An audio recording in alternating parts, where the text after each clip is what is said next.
யார் எங்கே? நான் இங்கே. சபைக்கு பணிவான வணக்கம். பணிவான நன்றி வணக்கம். மாதவன் ஐயா, இந்த நாட்டுக்கு நாடு மகாநாடு. பேரும் புகழும் சிறந்த அழகித்திரு பொன்னகரம். ஆமா, நகரத்தின் பேரு ஏதோ ஒண்ணு ஊர் பேரு மலையனூர் என்றால் நமக்கு ஒரு தாய் திருநாடு. இந்த தாய் திருநாட்டிலே ஆண்டாக பிறந்துள்ள அப்பவர்களும் பெண்களாக பிறந்திருக்கும் அருமை தாய் உள்ளங்களும் சகோதரர் சகோதரிகள் யாவற்ற பேர்களுமே கடல் அலை என்னும் காட்சி தருகிறார். காரணம் மலையனூர் மாரியம்மன் மகா கும்பவச திருநாளை முன்னிட்டு பத்தினி பாரதி, ஆமா, நிஜாதாரணி, ஐவிளாடும் பரி குருசத்திரத்தில் கபாலியாக விளங்கி வரக்கூடிய அம்மன் ரேணுகா பத்தினி என்னும் ஜமதகனி பாரியால் அம்மா தெய்வ திருநாளை முன்னிட்டு, அதாவது கும்பாபிஷேகம் என்னும் பத்ரகாளி அம்மன், விநாயகர், முருகன், இந்த மகமாரியம்மன் இந்த தெய்வ திருநாளை முன்னிட்டு எங்கனம் அமர்ந்திருக்கும் ஊர் பொதுமக்கள் இன்னும் அன்றைய கிராமத்திலிருந்து வருகை தந்திருக்கும் ஆண்பாந்த பெரியவர்கள், அறிவிக்குரிய தாய்மார்கள், சகோதரர் சகோதரிகள் யாவற்ற பேர்களும் கடல் அலைபோல் காட்சி தருகின்றார். இந்த காரணம் அம்மனுடைய அருள். இந்த அம்மனுக்காக இந்த அம்மனுக்காக ஸ்ரீ மகாபாரதம்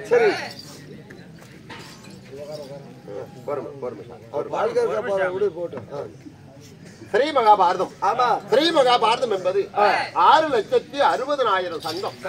அதுல 4 காண்டம் 18 பருவமாக பிரித்துள்ளார்கள். இதிகாசத்தில் இடம் பெற்றது ராமாயண மகாபாரதம்.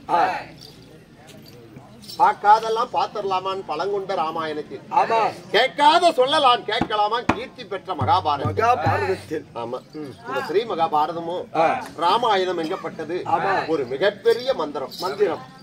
எப்படி மந்திரம்?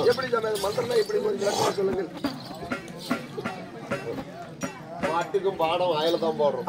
பாட்டுக்கு பாடத்தை போடுறோம். தூக்கி போயிட்டா வாயில தான் சொல்றோம். ஆடு சொக்கி போயிட்டாலும் பாடம் தான் போடுறோம்.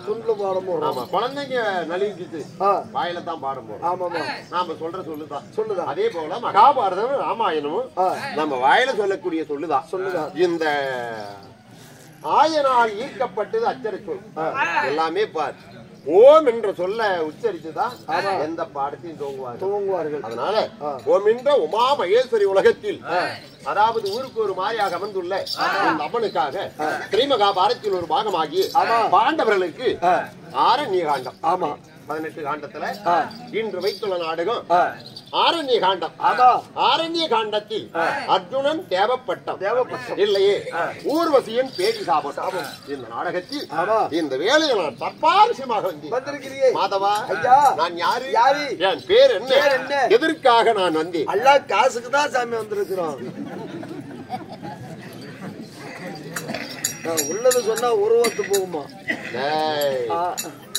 எங்க நிக்கிறோம், யாருகிட்ட பேசுறோம்? மலைநூர் நிக்கிற சாமி மாரி கோயிலுக்கு நிக்கிறான். இல்ல, இன்னும் நாம வேடம் விட்டு வெளியே வந்த உடனே நமக்காக அம்பளிப்பு செய்த பேர் அன்பு உள்ளம் கொண்ட பெரியவர்கள் அனைவர்களுக்கும் என் மனம் கனிந்த வணக்கம்.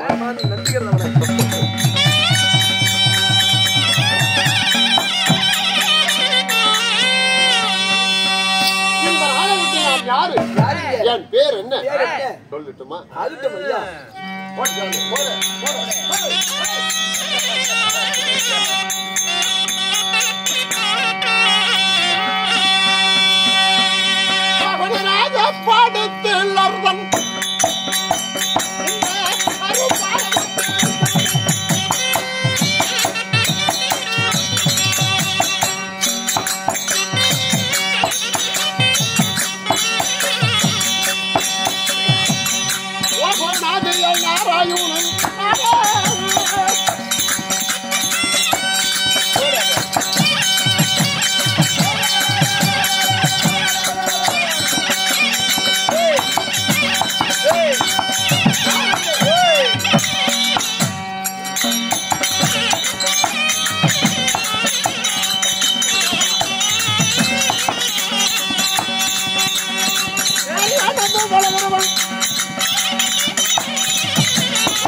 ஏதாவது தெரியுதா? ஒண்ணுமே தெரியலீங்க. ஒண்ணுமே தெரியலையா? ஆமா, இந்த பக்கம் மத்தால சவுண்டு, அந்த பக்கம் பொட்டிக்கார சவுண்டு. இப்ப அமைதியா இருக்க. இப்ப நீ இப்ப நீ ஒண்ணு நீ சொல்லுவாயா? இல்ல ஹரிஹரி மூலம் என்று ஹரிஹரி மூலம் என்று யாவர்களுமே என்னையே துதி செய்ய காத்தல் அழித்தல் படைத்தல் முச்சொடரில் ஒருவர் என் பெயர் ஸ்ரீமன் நாராயணன். ஸ்ரீமந்த நாராயணன். சுவாமி பகவானே ஏப்பா ஜானகி மணல வர்றா மினிமா என்ன பண்றா? எம்சண்ட வாரிட்டு இருக்கிறா. ஓட்டு வந்தாயா? ஜானகி மணல வரல, மினிமால எம்சாண்ட வரல. ஜானகி மணவாளா? ஓ ஜானகி மணவாளா? ஆமா. சீமன்ன நாராயணா? பெட்ரோல் நாராயணன். நீங்க ஸ்ரீமந்த நாராயணா?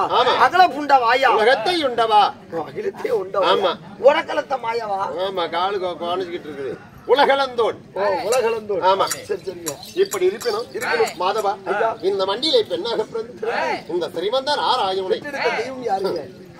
அம்மா இதாச்சு பத்த போடம்மா பாவம்மா.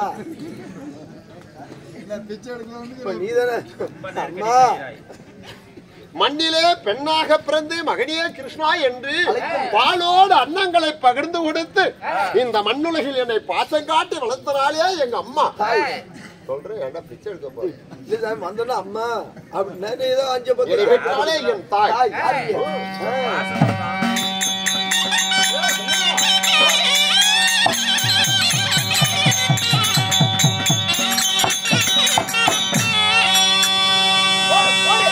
அன்பா என்ன பெற்றவளும் கண்டையாளோ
இல்ல வந்தப்பதான் முன்னையும் பாக்குறேன் இப்படியே தான் நிக்கிறேன்.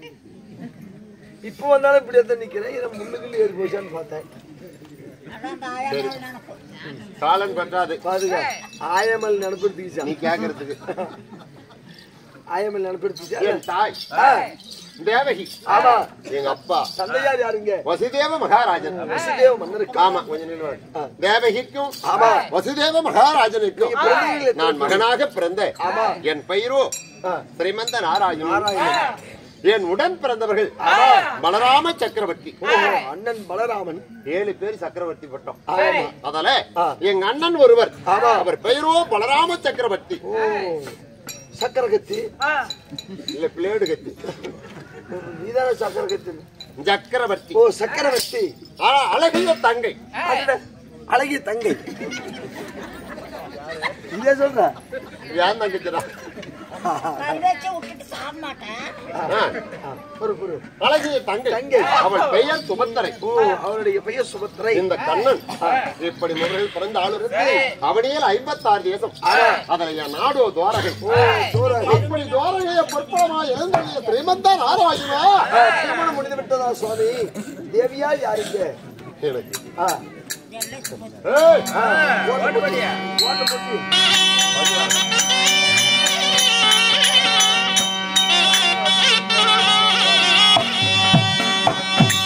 அந்த மல மல மூடி தமிழையும் பெற சொல்ல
பால் கறக்க போவாங்க. மனைவியோ 8 பேர். மனைவியோ 8 பேர். யார் யாரு? மித்திரவந்தை, சத்யா, சாம்பவதி, ரோகிணி, சுந்தர, லக்ஷ்மணை, பாமா, ருக்மணி. இப்படி 8 பேர்த்த திருமணத்தை செய்து குடும்பத்தோடு வாழ்ந்தாலும்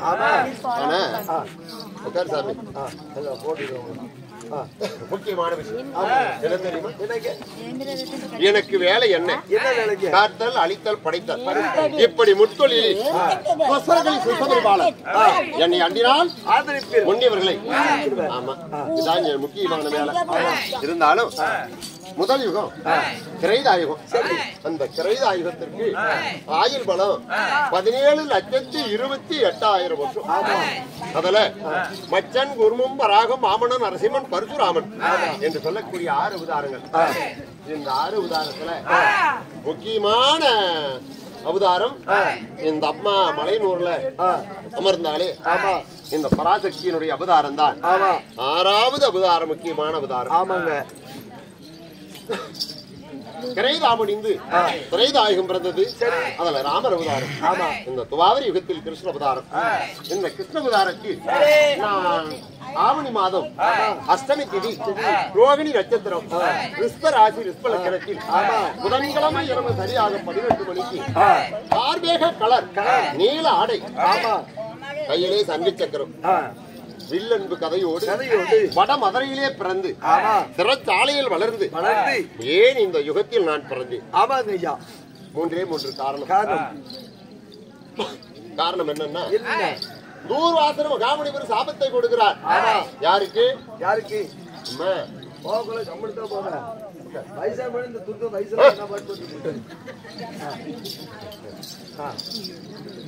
தூர்வாசன மகாமுனிவர் சாபத்தை கொடுத்தார். என்னன்னு, பிரமனுக்கு என்னை மதியாததனால் 5 சிரத்தில் 1 சிரம் அறுப்பட வேண்டும். காரணம், வேதம் 5.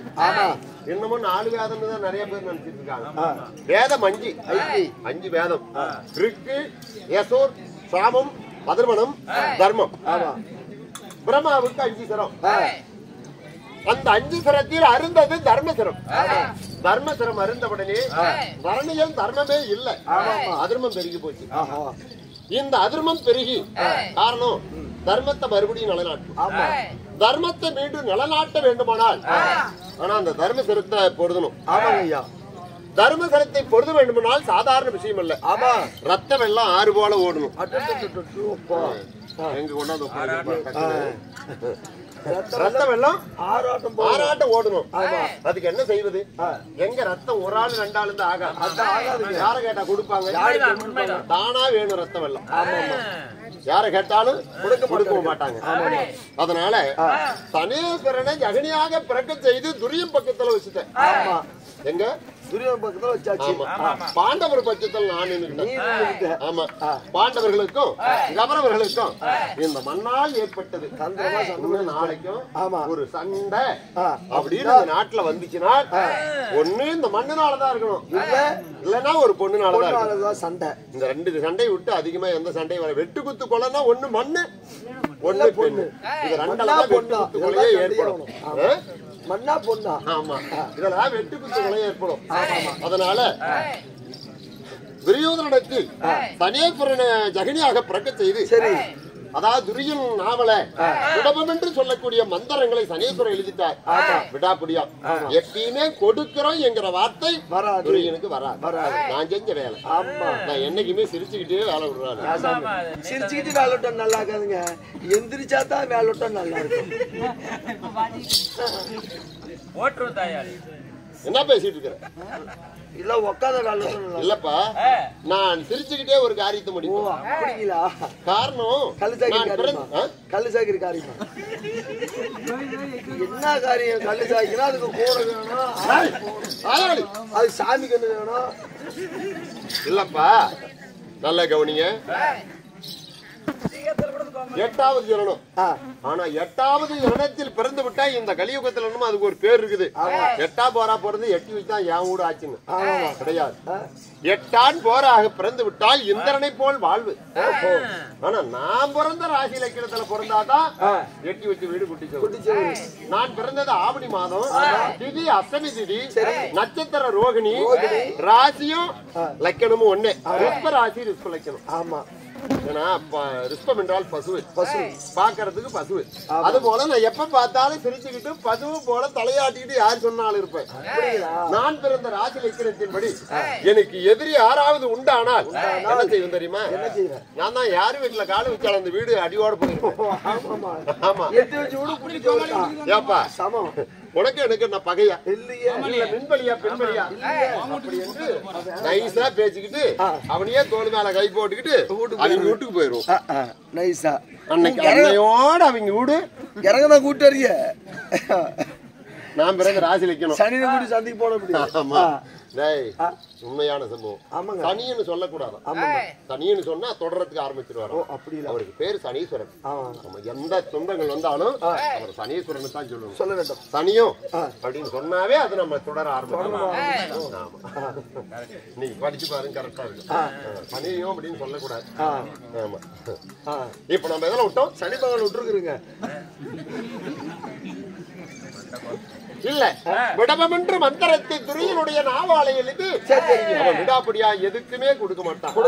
அதனால பாண்டவர்களுக்கும் கௌரவர்களுக்கும் 56 தேசம், 56 தேசம். ஆமா. அதுல இந்த நாட்டை தானே ஆள வேண்டும் என்று எண்ணங்கள். பாண்டவர்களை சூதனால் பகடையாடி நாடு நகரங்களை இலர்க்க செய்து ஆண்டு 12 அக்கியாவது வாசம் 1 இடமுட 13 வருஷம். திட்டமுடன் என்ன தெரியுமா சொல்லுங்க? அந்த 13வது வருஷம். ஆமா, ஒரு வருஷமோ பாண்டவரன் நான் தான் பார்த்தேன்னு யாரு வாய திறந்து சொன்னாலும் மீண்டும் 13 மீண்டும் 12 தான். ஆமா, பாண்டவரு இருக்கிறாங்க நீ யார் சொல்லிட்டாலும் மீண்டும் 13. இப்படி கட்டளையை சிறமேற்கொண்ட என் அத்த மக்களாகி பாண்டவர்கள் 5 ஒன்றாவது சூரியவனம், 2வது ராமரிஷவனும், 3வது மூர்க்க மகாரிஷவனும், 4வது கால மகாரிஷவனும், 5வது சைந்து மகாரிஷவனும், 6வது காமதேன் பருவது, 7வது கந்திர பருவது, 8வது குருபரிஷவனும், 9வது ரோமரிஷவனும். ஆமா, இந்த 9வது ரோமரிஷவனுக்கு ரோமரிஷி சொல்கிறார், ஆமா அப்பா நீங்கள் யார்? பஞ்ச பாண்டவர். வந்த காரணம் நாடு நகரத்தை இழந்து 13 ஆண்டு காலங்கள் முடித்தாதுரிய நாடு கொடுப்பதா? ஆமா. ஏண்டா சண்டால பாருங்களா? ஏண்டா இதை நம்பியா வந்தீங்க? இந்த ஆரணி வனவாசத்துக்கு துரிய நாடு கொடுப்பதாக இருந்தால் 5 வாழ்வதற்கு அஸ்தாபுரத்தில் ஒரு வீடு கொடுத்திருப்போம். ஏன் உங்களை காணகம் நடத்தணும்? நாடு 13 வருஷம் கழிச்சு கூட நாடு கொடுக்கறது தானே. ஏன் அவரு நான் பாதி நாடு கொடுக்கலாம் போது 5 பேர் இங்கே இருங்கப்பா அப்படின்னு என்ன ராஜ பரம்பரை இல்லையா? என்ன இல்ல சாப்பிட அவங்களுக்கு அன்னைக்கு பிரதமர் பதவி பெரியவனுக்கு. ஒரு பிரதமருக்கு 5 பேருக்கு சோறு போடுறது ஒரு பெரிய விஷயம். நாடு கொடுப்பதாக 3 12 36 ஆண்டு காலங்கள் கழித்த ஆளுந்துரிய நாடு கொடுப்பதாக 5 ஒருவர் சென்று அந்த அரம்பதி சென்று அவர் கையிலே இருக்கக்கூடிய பாதுபதக்கணை இதை பெற்று வந்தால் நிலத்தில் வெல்லலாம். இல்லன்னா நாளைக்கு போர் போட ஏற்படும். ஜெயம் பெறலாம். நீங்க பிரிகிறது காணகம். படைப்பட்ட ஆளுமும் கிடையாது. போய் திடீர்னு ஒரு படையை சேர்த்த முடியுமா? முடியாது. கையில ஆயுதம் இல்லாத யார்கிட்ட போர் பண்றது?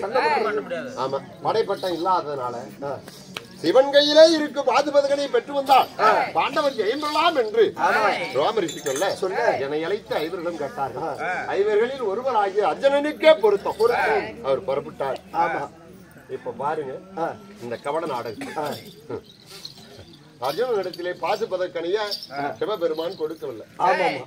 ஏன்னா அவர் அர்ஜுனன் கிட்ட சொன்ன விஷயம், நான் தான் பக்கத்திலேயே இருக்கிறனையா எனக்கு தெரியும். அர்ஜுனன் கூட இருப்பவனே நானு. ஆனா சிவபெருமான் கொடுக்க மறுத்துட்டார்.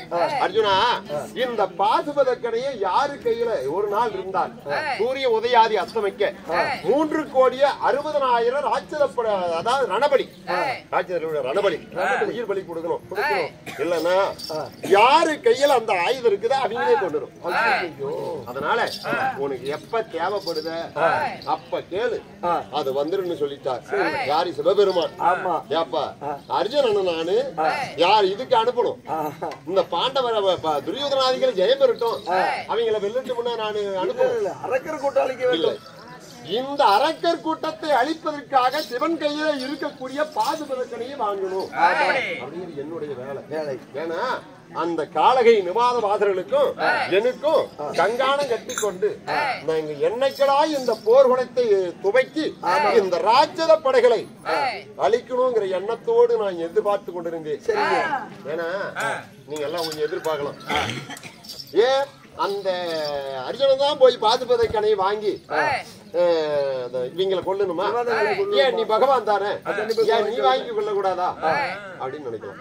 அதுக்கு ஒரு காரணம், ஏற்கனவே சிவபெருமான் கிட்ட இருந்து ஒரு ஆயுதத்தை நான் வாங்கிட்டோம். அதை கொடுக்க மறுத்தார். சாமி, துஷ்டர்களை சிசபரிபாலனம் செய்வது என் கடமை. என் கையிலே ஆயுதங்கள் இல்லை, உன் கையிலே இருக்கக்கூடிய சுதர்சன சக்கரத்தை கொடுங்க அப்படின்னு சிவபெருமானு கேட்க கொடுக்க மறுத்துட்டார். அதற்காக 1008 வெந்தாமரையை கொண்டு வந்து ஓமகுண்டங்கள் ஏற்றி அரகரா சிவசிவா என்று இந்த ஸ்ரீமந்த நாராயணனே சிவனை கோரி தபன் செய்தோம். சரி, அதாவது 1007 மலர்கள் முடிந்தது. 8வது மலர் ஒரு மலர் இருக்க இந்த சுதர்சன சக்கரத்தை எப்படியாவது கிருஷ்ணன் பெற்று விடுவார் என்று சிவபெருமான் அந்த கம்பராத மலரை கவி கொண்டு சிவபெருமான் ஓடிட்டார். ஆமா போயிட்டார். பார்த்தேன் 8வது மலர் இல்ல. அந்த மலரை தேடி கொண்டு வந்தா தவம் கலந்து போயிடும்.